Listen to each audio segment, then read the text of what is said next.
Hello everyone, আসসালামু আলাইকুম। সবাই কেমন আছেন? আশা করি যে যেখানে আছেন অনেক বেশি ভালো আছেন। আলহামদুলিল্লাহ, আপনাদের দোয়ায় ও ভালোবাসায় পরিবার নিয়ে আমিও ভালো আছি।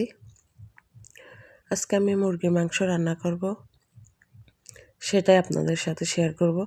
আর অনলাইন থেকে জিনিস কিনে ঠকে গেলাম না জিতে গেলাম, সেটাও শেয়ার করব। তো ভিডিওটা শেষ পর্যন্ত দেখবেন, আশা করি ভালো লাগবে।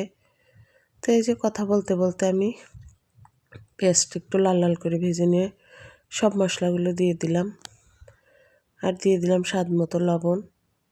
তো এখন মশলাগুলো একটু ভালো করে কষিয়ে নিয়ে মাংসটা দিয়ে দিব। তো এই পর্যন্ত ভিডিওটা যারা দেখা শুরু করছেন প্লিজ একটা লাইক দিয়ে কন্টিনিউ করবেন। আর যদি আমার ভিডিওটার কোনো অংশে ভালো লেগে যায় তাহলে সাবস্ক্রাইব করে আমার সঙ্গেই থাকবেন। আর যারা সাবস্ক্রাইব করে দিয়েছে তাদেরকে জানাই অসংখ্য ধন্যবাদ। তো এই যে মশলা ভালো করে কষিয়ে মাংসটা দিয়ে দিলাম। আমি কয়েকটা আলু দিয়ে দিয়েছি। তো এখন মশলার সাথে মাংসটা একটু ভালো করে কষিয়ে নিব। মশলা যত ভালো করে কষাবেন তরকারির টেস্টটাও কিন্তু তত ভালো আসে। তো এই যে একটু পানি দিয়ে আমি ভালো করে কষিয়ে নিব। এখন ঢাকনা দিয়ে ঢেকে দিব।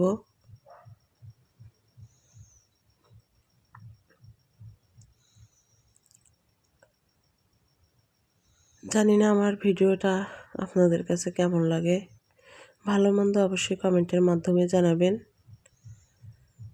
তো এই যে একটু সময় নিয়ে ভালো করে কষিয়ে নিব।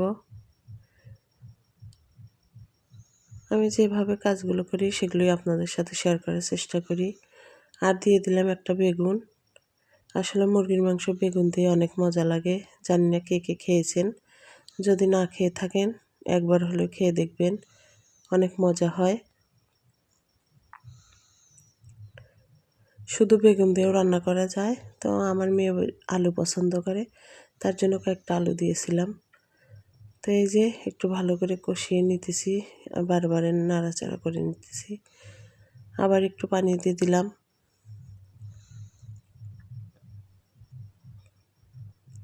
এখন ঢাকনা দিয়ে ঢেকে দিব। তো এই যে আবার একটু ঢাকনা খুলে দেখে নিতেছি।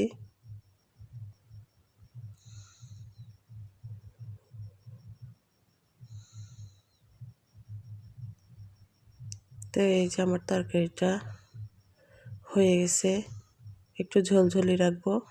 আর চলেন এখন দেখিয়ে দিই আমি অনলাইন থেকে কী নিলাম। আসলে কয়েকদিন হলো এই জামাগুলো দেখতেছিলাম ভাইরালি প্রায়, তাই ভাবলাম আমিও নিয়ে নিই। তো 5টা 3 পিস অর্ডার করেছিলাম। আসলে 3 পিসগুলোর জামাটা একটু ভালো আছে, কিন্তু পায়জামাগুলো একটু পিছলা পিছলা। তো দাম অনুযায়ী আমার কাছে ভালোই হয়েছে, শুধু পায়জামাটা একটু আপনার পিছলা পত্তনে।